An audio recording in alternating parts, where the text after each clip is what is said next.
Assalamu alaikum guys, how are you all? Hopefully you all are doing well.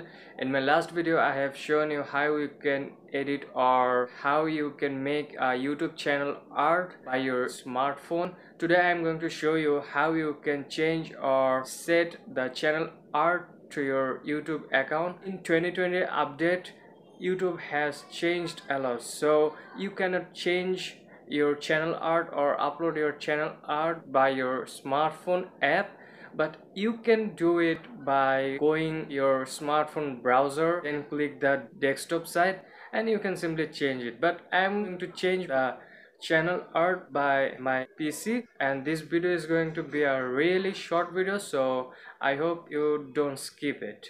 So okay, let's get started.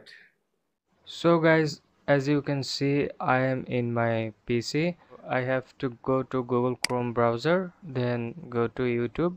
Then you have to go to your YouTube account and select YouTube Studio. As you can see, this is my personal YouTube account. This is fresh, non-baked.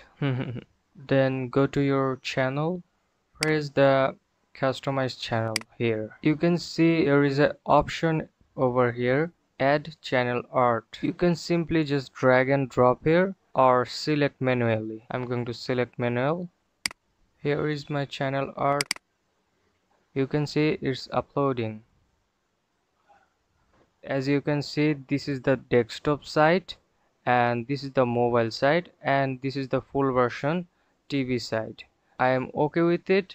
Now I am going to select. Here you can see my channel art is now fixed on my channel. Give a thumbs up to this video if you like it, and don't forget to subscribe my channel. So see you guys in another vlog. Till then, take care.